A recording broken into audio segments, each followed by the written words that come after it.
ஒவ்வொரு வருடமும் அடியில இருந்து வளர்ந்ததுன்னு சொன்னா எந்த காலத்துக்கு போடும் கிட்டத்தட்ட 1.5-2 மீட்டருக்கு வந்து இந்த வைக்கோலை வந்து ஃபுல்லா ரொம்ப போட்டு விட்டேன்னு சொன்னால் அதோட வந்து இந்த இலைகளை வந்து வெட்டுவதில்லை, அது இலைகள் தானே மடிந்து விடும். அப்படித்தான் இதை வந்து நான் போன வருடம் வந்து அப்படி முழுமையா பாதுகாத்ததால இவ்வளவு தூரத்துல உயர்ந்து வளரக்கூடிய இந்த பொத்தியும் இந்த அளவு இதோட வந்திருக்கு. அடுத்த இதால ஒரு பாதிப்பும் இல்லை. தண்ணீர் வந்து மழை பெய்யும் போது அந்த நீர் வடிந்து ஓடக்கூடிய மாதிரி இருக்கு. அதனால் சருகுகளை விட்டுட்டு இந்த நீர் வடிந்து ஓடக்கூடிய மாதிரி இந்த வைக்கோல்களை பாதிப்பது நன்மை என்று நான் எந்த மட்டம் மட்டும் பாதுகாத்தீங்களோ அதுல இருந்து இந்த வாழை வளர வெளியில போனோம்னு சொன்னால் அந்த வைக்கோல் விற்கிற இடங்கள் நீங்களே அறிந்திருப்பீர்கள், பார்த்தால் தெரியும் வைக்கோல் விற்கிற இடங்கள். ஏன்னா சந்தைப்படுத்தல் வந்து அந்த நாட்டில் வந்து சரியான குறைவு. அப்போ நான் சில நேரத்தில் அதை சிப்ஸாக பாவிச்சிருக்கலாம் தான் என்று சொல்லும் போது அதெல்லாம் அந்த நேரம் வேற அதை யோசிக்கிறேன்னு சொல்லி அதை கூட சொல்லியிருந்தேன். தயிர் கலந்திதென்றால் அந்த கயர்ப்பு தன்மை இருக்காதுன்றா ஜூஸுக்கா அல்லது கயர்ப்பு தன்மை உடம்புக்கு நல்ல மற்ற இந்த வயிற்றுல பூச்சி உள்ளவைக்கெல்லாம் அந்த கயர்ப்பு தன்மை என்று சொல்லி சொன்னால் வயிற்றுல பூச்சி வராது. அனைத்து அன்பு உள்ளங்களுக்கும் வணக்கம். இன்று ஜெர்மனியில் ஸ்டேபர்க் என்ற இடத்துக்கு ஸ்ரீரஞ்சன் அண்ணா விட்ட சீதா அக்கா விட்ட வந்து நிற்கிறேன். இங்கே என்னென்னு சொன்னால் உங்களுக்காக வாழை மரத்தை எப்படி பாதுகாக்கிறது, விண்டருக்கு எப்படி பாதுகாக்கிறது என்று சொல்லித்தான் பார்க்க போகிறோம். அதுக்கு முதல்ல அண்ணா வணக்கம். வணக்கம் சகோதரி. வணக்கம் அக்கா. வணக்கம். இன்றைக்கு உங்க அன்பர்களுக்கு நீங்கள் இந்த வாழை மரம் எப்படி விண்டருக்கு பாதுகாக்கலாம் என்ற விளக்கத்தை கொடுக்க போறீங்க. என்னன்னு சொன்னால் இது வந்து ஒரு குடும்பமா இருக்கிறார் இந்த வாழையில. இந்த வாழை மரத்தை வந்து கொஞ்சம் இலகுவாக போடலாம் என்னன்னு சொன்னா எல்லாம் சுத்த வர இருக்கிறபடியா வைக்கோலை வந்து இதற்குள் நான் கம்பி விலைகள் போட தேவையில்லை, இடையிலேயே போட்டு நிரப்பக்கூடிய மாதிரி இருக்கும். இவ்வளவு உயரத்துல வந்து கிட்டத்தட்ட 1.5-2 மீட்டருக்கு வந்து இந்த வைக்கோலை வந்து ஃபுல்லா ரொம்ப போட்டு விட்டேன்னு சொன்னால் இந்த நடுவாழை வந்து பாதுகாப்பாக இருக்கும். சுற்றவர இருக்கிறவர்களுக்கும் சைட்டால என்ன செய்வேன், இந்த தடிகளை வந்து ஊன்றி அதற்கும் அந்த வயர்கள் இல்லாட்டி நூல்களால் கட்டி அந்த கம்புகள் வந்து சரியாம இருக்க காட்டி அதுக்கும் இந்த சைட் இதுகளையும் வந்து கொஞ்சம் பாதுகாப்பாக வைத்துக் கொள்வேன். அதோட வந்து இந்த இலைகளையும் வந்து வெட்டுவதில்லை, அது இலைகள் தானே மடிந்து விடும். அந்த மடிந்தவுடன் அந்த இலைகளையும் வந்து அதுக்கு அந்த வாழை மரத்துக்குள்ளே விட்டு 9ஆம் மாதம் கட்டைக்குள்ளேன்னா இது அதுக்குள்ள மடிஞ்சு வராட்டி இதுல இப்ப அரவாசிக்கா வெட்டிட்டு அப்படியே விடலாம். இதெல்லாம் நான் மடிக்கி விட்டாலே வாழை வெட்டோன்னு முறிச்சு விட்டோம், மடக்கி விட்டோம்ன்றாலே அது தானே மடங்கிடும். வெட்டியும் விட போடலாம். அடுத்தது பிக் பேக் சொல்றது சாக்கு, பெரிய சாக்கு, அந்த சாக்கால வந்து ஃபுல்லா மூடக்கூடிய மாதிரி இருக்கும். ஒரு தொன் சாக்கு வந்து ஒரு தொன் போடக்கூடிய கொள்வன போடக்கூடிய சாக்கு இருக்கின்றது. அந்த சாக்களை வந்து மூடுவதன் மூலமும் அந்த குளிர் வந்து குளிராமல் பாதுகாக்கக்கூடிய மாதிரி இருக்கின்றது. அப்படித்தான் இதை வந்து நான் போன வருடம் வந்து அப்படி முழுமையா பாதுகாத்ததால இவ்வளவு தூரத்துல உயர்ந்து வளரக்கூடிய இந்த பொத்தியும் இந்த அளவு இதோட வந்திருக்குது. உங்களால இந்த மக்கள் வந்து பாதுகாக்க முடியுமோ, குளிர் படாம அந்த வாழையை பாதுகாக்க முடியுமோ அவ்வளவு தூரத்துல பாதுகாப்பதன் மூலம் அந்த வாழை மரத்தை வந்து வாழை மரம் வாழை குட்டிகளை வந்து பாதுகாக்க முடியும். அதை நீங்கள் இப்ப எப்படி இப்ப அந்த முறையில தான் இந்த மரத்தை நீங்க பாதுகாத்தீங்க இல்லையா? அப்ப இதே இவ்வளவு தூரம் அடைச்சிருக்கேக்கல இந்த வாழை மரம் இவ்வளவு தூரத்துலாம் இருந்தது, இதை விட உயர்ந்திருந்தது. ஏன்னா நான் இவ்வளவுல இருந்து வளர்ந்தாலே காணுமென்று அவ்வளவு தூரத்துக்கு வைக்கோலை போட்டு விட்டுறேன். ஆனா இந்த வருடம் இந்த வேலை போன வருடம் போட்ட வேலை குறைவண்டபடியா இந்த வருடம் இதுல இருந்து 1 மீட்டர் உயர்த்தி கம்பி வேலைகளை போட்டு வைக்கோலை அதற்குள் போட்டு அந்த தண்டை வந்து பழுதுபடாம பாதுகாப்பாக இருக்கின்றது. இது இப்படி இருக்கிறபடியா உங்களுக்கு அரவாசி வேலை குறைவு. அடுத்த இதால ஒரு பாதிப்பும் இல்லை. தண்ணீர் வந்து மழை பெய்யும் போது அந்த நீர் வடிந்து ஓடக்கூடிய மாதிரி இருக்கும். அதால சக்கு பிடிக்கிற தன்மையும் இல்லை, ஈரத்தன்மை இருக்கு. சருகு வந்து சருகுல வந்து ஈரத்தன்மை அழுகி போடும். அது வந்து அந்த பசை மாதிரி உங்களுக்கே தெரியும். அந்த சருகுகளை போட்டு அதை நீங்க பாவித்திருந்தீங்கன்னு சொன்னால் பாவித்த மக்களுக்கும் தெரியும். அந்த சருகு வந்து அது வந்து ஈரத்தன்மை இருக்கும், தன்மை இருக்கும். அதனால் சருகுகளை விட்டுட்டு இந்த நீர் வடிந்து ஓடக்கூடிய மாதிரி இந்த வைக்கோல்களை பாவிப்பது நன்மை என்று நான் நினைக்கிறேன். இந்த வைக்கோலோட இதோட அப்புறம் அடுத்த முறை அப்படியே இதோட சேர்த்து மூடி விடுவீங்கள். இதை விட மற்றது இந்த ஒரு நெட் போட்ட ஒரு பெரிய ஒரு சாக்கு மாதிரி ஒரு சிப்பால இழுத்து மூடி விடுறது இருக்கല്ലോ, அது எப்படி அதை போட்டு பாதுகாக்கிறது? ஒவ்வொருத்தருக்கு உங்களுக்கு இப்போ ஒவ்வொருத்தருக்கு கிடைக்கக்கூடிய வசதிகள் என்னென்ன பொருட்கள் உங்களுக்கு இலகுவாக கிடைக்குதோ, ஒவ்வொருத்தர் இப்போ வேலை செய்கிற இடங்கள்ல இலகுவாக சில பேருக்கு கிடைக்கக்கூடிய மாதிரி இருக்கும். இப்போ அப்படியான பொருட்களை எடுத்து அதை பாதுகாக்கலாம். அப்படி எடுப்பவங்க செலவுகளையும் வந்து சேமிக்கக்கூடிய மாதிரி இருக்கும். பாதுகாக்கிறதுக்கு அந்த வாழையும் வந்து தண்டு வந்து பாதுகாக்கக்கூடிய மாதிரி இருக்கும்.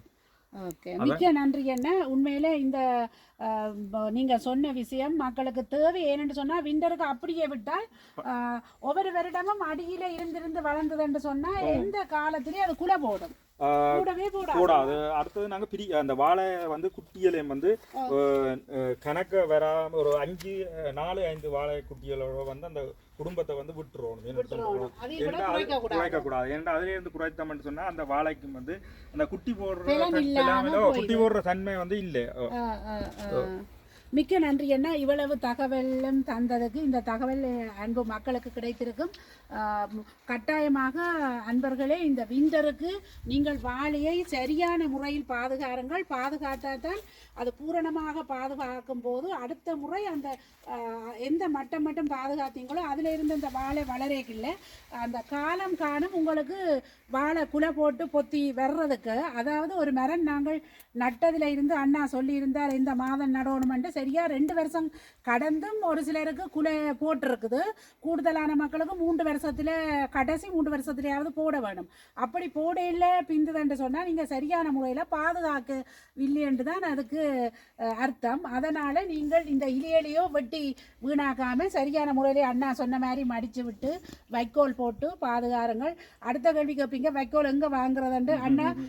இது சில மக்கள் என்ன சிலருக்கு அது எங்கே வாங்குறதுண்டு தெரியல. வைக்கோல் வந்து இப்போ நான் இங்கே இருக்கிறது இங்கே வந்து இப்போ கிராமம் மண்டபடியாக இலகுவாக வைக்கோல் வந்து வாங்கக்கூடிய மாதிரி இருக்கின்றது. அப்போ கிராமத்தை ஆண்டி இப்போ ஒவ்வொரு சிட்டியிலும் கிராமத்தை ஆண்டி இப்போ கொஞ்சம் வெளியில் போனோம்னு சொன்னால் அந்த வைக்கோல் விற்கிற இடங்கள் நீங்களே அறிந்திருப்பீர்கள், பார்த்தால் தெரியும். வைக்கோல் விற்கிற இடங்கள் இல்லாட்டி இந்த குதிரை மாடு அப்படி வளர்க்குற இடங்களில் போய் அவர்களை போய் விசாரிக்கும் போது கூட அவர்கள் சொல்லுவார்கள் எங்கே வேணும். தெரியாதவர்கள் போய் அங்கே விசாரிக்கும் போது அவர்கள் சொல்லுவார்கள் எங்கே இந்த வைக்கோலை வேண்டலாம்னு சொல்லி அதன் மூலம் தெரிந்து கொண்டு நாங்கள் அந்த வைக்கோலை வேண்டலாம். அப்படி உங்களுக்கு பழக்கமானவர்கள் இருந்தால் அவர்கள் மூலம் கேட்டு அவர்கள் சிறு சிறு அன்பளிப்பை கொடுத்து வேண்டுவதன் மூலம் இலகுவாக பணம் கொடுக்காமல் வேண்டலாம். அப்படியான முறையிலையும் செய்யலாம். அடுத்தது ஒன்று சொல்ல விரும்புகிறேன். ஏன்னா என்னுடைய நண்பரோட வவுனியால இருந்தவர், அவர் கூட வாழைத்தோட்டம் வச்சிருந்தவர் இலங்கையில். இவ்வளவு குட்டிகள் வச்சு உருவாக்கியிருக்காரு. 1000 குட்டி வச்சு அந்த வாழைத்தோட்டத்தை உருவாக்கிறார். 2000 ஆண்டு அளவில் அவர் செய்திருக்கார், வாழைத்தோட்டம் வச்சு செய்திருக்கின்றார். இப்போ அவர் இங்கே தான் இருக்கிறார், ஜெர்மனியில் தான் இருக்கின்றார். அவர் எனக்கு இந்த வாழை ஊரில் நான் இந்த வாழை 1-2 வாழை வந்து நாங்கள் ஊரில் வீட்டில் வைத்திருப்போம். வாழை தோட்டமாக அவர் வந்து தோட்டம் செய்திருக்கின்றார், வாழைத்தோட்டம் செய்திருக்கின்றார். அப்படி வாழை குலைகள் போட்டு அங்கே வந்து இந்த நாட்டில் வந்து சரியான அந்த விற்பனை செய்கிறதுக்கு வந்து சரியான இது இல்லாத வாழைகள் எல்லாம் காய்த்து பழம் கிடைக்கும் போது அதை ஒழுங்காக சந்தைப்படுத்த முடியாமல் இருக்குன்னு சொல்லி அவர் சில விடயங்களை வந்து எனக்கு கூறியிருக்கின்றார். ஏன்னா சந்தைப்படுத்தல் வந்து அந்த நாட்டில் வந்து சரியான குறைவு. அப்போ நான் சில நேரத்தில் ஏன் அதை சிப்ஸாக பாவிச்சிருக்கலாம் தான் என்று சொல்லும் போது அதெல்லாம் அந்த நேரம் வேறு அதை யோசிக்கிறேன்னு சொல்லி அதை கூட சொல்லியிருந்தார். அப்படி வாழை மரத்தை அவரிடம் கேட்டும் சில இதுகளை பிறங்களை வந்து நான் தெரிந்து கொண்டிருக்கேன். என்னென்னு சொன்னால் இதிலே ஒருத்தர் அறிஞ்சு நீங்கள் உங்களோட வீட்டில் இருக்கிறத ஆரோக்கியமான முறையில் நட்டு எடுக்கிற காய்கறியோ வாழை மரமோ இருந்து எவ்வளவு பிரயோசனம் என்று சொல்லியிருக்கிறேன். வாழைத்தண்டு நான் லண்டன் போன போது தான் எல்லா கடையிலையும் வாழைத்தண்டு தண்டா. ஆனால் இங்கே அது இப்போ ஒரு சிலர் எனக்கு தெரியவே அது தண்டெடுத்து வறுவல், அதாவது வர மாதிரி எல்லாம் செய்கிறீர்கள். மற்றது அந்த ஜூஸை பற்றி சிறப்பாக கதைக்கணும். ஆனால் நான் இன்னும் ஒரு முறையும் அது செய்து பார்க்கவில்லை. செய்து பார்த்துட்டா அதன் பலாபலனை நான் உங்களுக்கு அறிவித்தேன். நான் ஒன்று உங்களுக்கு இந்த வாழைத்தண்டுல வந்து கயர்த்தன்மை இருக்குது. இப்போ வாழை அந்த தண்டு வந்து அந்த கயர்த்தன்மையும் எப்படி போகிறது? நான் எனக்கு தயிர் கலந்து இதென்றால் அந்த கயர்ப்பு தன்மை இருக்காதுன்றா சொல்லி இருந்துச்சு. ஜூஸுக்கா அல்லது நான் இந்த அந்த கயர்த்தன்மை ஒரு ப்ரௌன் தன்மையா வரும். அந்த வாழையை வந்து தோலை உரிச்சு நாங்க உடைச்சிட்டு பாருங்க, நாங்க சின்ன சிறு வயசுல வந்து வாழை தண்டு எடுத்து எறும்பை விட்டு உள்ள விளையாட உடைச்சு அந்த அது அந்த இது மாதிரி அந்த என்னன்னு சொன்னா அந்த கூடு மாதிரி வரும் தானே, அப்போது அந்த வாழை தண்டுகளை எடுத்து விளையாடுவோம் அந்த சிறு வயதுல. ஆனா அந்த தண்டை வந்து உடைச்சு கொஞ்ச நேரத்துல பார்த்தா அந்த ப்ரௌன் என்னன்னு சொன்னால் அது இந்த ப்ரௌன் கலர்ல வந்துடும்.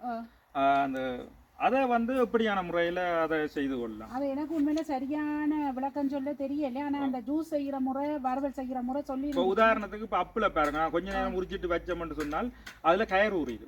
இப்போ அதே மாதிரி இந்த வாழைத்தண்டுலேயும் இருக்குத்தானே? ஓ, அதில் இருக்கு. மற்ற இந்த வாழைப்பத்தியை உதாரணத்துக்கு நீங்கள் இருக்கிற வாழைப்பத்தியை நாங்கள் வெட்டிட்டு கயர் ஊறண்டா கொஞ்ச நேரம் உப்பு போட்டு இதை ஊற விட்டு புளிஞ்சு எடுத்து இதன்றோம். அது அப்படி அந்த அதன்று சொன்னால் அது இந்த கயர்ப்பு இருந்தால் தான் அது இந்த சத்து முழுக்க எங்களுக்கு சேரும்.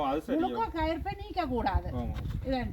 என்னடா அந்த அப்புல கூட என்னோட மனைவி என்னன்னு சொன்னா வெட்டி வச்சு கண்ணீரம் வைக்கிறேன்னு சொன்னா சிட்ரோன் அந்த தேசி புளியை விட்டு அப்படி செய்யறேன். வேணா எனக்கு அந்த முறையில தெரிஞ்ச மாதிரி இப்ப இதுகளுக்கும் அப்படி செய்யலாம். ஏன்னா அப்படி செய்வதன் மூலம் அந்த கயர்த்தன்மையை எடுக்கக்கூடிய மாதிரி இருக்கும்னு நான் நினைக்கிறேன். முழு கயர்ப்பு தன்மையும் எடுக்காவிட்டா நல்ல வேணும்னு சொன்னா கயர்ப்பு தன்மை உடம்புக்கு நல்ல மற்ற இந்த வயிற்றுல பூச்சி உள்ளவைக்கெல்லாம் அந்த கயர்ப்பு தன்மை என்று சொல்லி சொன்னால் வயிற்றுல பூச்சி வராது, நிறைய வருத்தங்கள் வராதுன்னு சொல்லி இப்ப கூடவே நான் 2 நாளைக்கு முதலுமே அதை பற்றி அறிஞ்சு கொண்டேன். அதனால நீங்கள் இங்கே சாப்பிட்ற நீங்கள் தனியாக ஃபேட்டுகள் இனிப்புகள் பால்கள் அதுகளை குடிக்கிறத விட்டு அதை குறைச்சி கொண்டு இப்படியான கயர்ப்பு தன்மை சேர்ந்தது உடம்புக்கு மிக மிக முக்கியம் என்று சொல்லி அறிஞ்சிருக்கின்றேன். அதுக்கென்ற ஒரு தனி காணொளி நான் பிறகு போடுவேன். இப்போ ஆனால் நீங்கள் சொல்கிற சரிதாங்க. ஏன்னு சொன்னால் ஒரு வயசு வரும்போது நாங்கள் இந்த இளம் வயசில் என்னத்தையும் கவனிக்காமல் அதை பயன்படுத்துவோம். என்ன சாப்பாடோ சரி என்ன இதுன்றாலும் நாங்கள் ஒரு வயசுகள் வரும்போது தான் நாங்கள் அந்த உணர்வை வந்து புரிந்து கொள்ளக்கூடிய மாதிரி இருக்கும். ஏன்னா நாங்கள் வந்து ஏன் அந்த நேரத்தில் செய்யாமல் விட்டுட்டோம் சொல்லி, ஏன்னா அதை வந்து இப்படியான முறையில் நாங்கள் உங்களோட பதிவு மூலம் மற்றவர்கள் தெரிவிப்பதன் மூலம் அதை வந்து பின்பற்றுவதன் மூலம் எங்களோட உடம்பை வந்து நாங்கள் பாதுகாத்துக் கொள்ளலாம்னு நான் நினைக்கின்றேன். ஏன்னு சொன்னால் அதை முதலே தெரிந்தாலும் நாங்கள் அந்த வயசுல வந்து காரணம் எடுக்கிறோம். வயசு அது ஒன்றுமே எல்லாம் சுகமா இருக்கிற ஒரு வயசு ஒரு கணக்கான வயசு வரைக்கும் கொஞ்சம் உடம்பை வந்து பாதுகாக்கணும். அதுக்கேற்ற மாதிரி சாப்பாடுகளை சாப்பிடணும். அதுக்கேற்ற மாதிரி மருந்தடிக்காத சாப்பாடுகளை தெரிவு செய்து அந்த விட்டமின்ஸான சாப்பாடுகளை தெரிவு செய்து சாப்பிடணும்னு சொல்லி இந்த விஷயத்தை சுருக்கமாட்டா கண்டு கூறுறேன். அந்த 90 வயசு கடந்து இருக்கிறவர்களை 80 வயசு கடந்து 90 வயசு கடந்து இருக்கிறவர்களை ஆராய்ஞ்சு போனால் அவர்கள் என்ன சாப்பிட்டார்கள் என்று நான் உங்களுக்காக வேணும்னு சொன்னால் நான் சொல்றதை விட நீங்களே ஆராய்ச்சி பண்ணினால் உங்களுக்கு அது நம்பிக்கையை மூட்டும். நீங்கள் அதை கட்டாயமாக செய்வீங்கள். ஆறாரெல்லாம் 80 வயசுக்கு 90 வயசுக்கு மேற்பட்டு இருக்கிறார்களோ அவர்களிடம் சென்று நீங்கள் என்னென்ன சாப்பிட்டீங்கள், எந்தெந்த பருவத்தில் எப்படியான உணவு வகை உணவு முறைகள் அதுகளை கேளுங்க. நிறையவே வித்தியாசம். அங்கே அறுவகை சுவை என்று சொல்லி கயற்பூ கைப்பூ புளிப்பூ எல்லாமே சமப்படுத்தி சாப்பிட்டார்கள். அதனால் உடம்பு ஆரோக்கியமாக இருந்தது. ஒரு வகையான கொழுப்பு ஃபேட்டுகள் இனிப்புகளை மட்டும் சாப்பிட்றதால உடம்பு வேலைக்கு பாதிப்படைந்து நோய்க்கு உட்படுகின்றார்கள். உதாரணமாக இந்த ஹார்ட் அட்டாக் எல்லாம் பாருங்க, இருதய நோயெல்லாம் அந்த காலத்தில் 80-85 வயசு மட்டும் இருந்தன. 40 வயசுலேயும் சாயினம், 30 வயசுல சாயினம், அப்படி அதை நிற்க கவலையா இருக்குது. இந்த கதைக்க உண்மையில நாங்கள் நீண்டு கொண்டு போகும். அதனால இதோட இந்த காணொலியை முடித்துக் கொள்கின்றோம். இதுக்கண்ட காணொலி நான் புரிம்பாகவே இதை பற்றி ஆராய்ஞ்சு சரியான முறையை போடுகின்றேன். மிக்க நன்றி அண்ணா. நன்றி சகோதரி. இவ்வளவு தூரம் வந்து இவ்வளவு தூரம் இதை பார்த்து இவ்வளவு தூரம் தெரிவித்ததுக்கு நன்றி, மிக்க நன்றி. வாழ்த்துக்கள் அண்ணா. நன்றி அக்காவுக்கு நன்றிகளும் வாழ்த்துக்களும். நன்றி. வணக்கம்.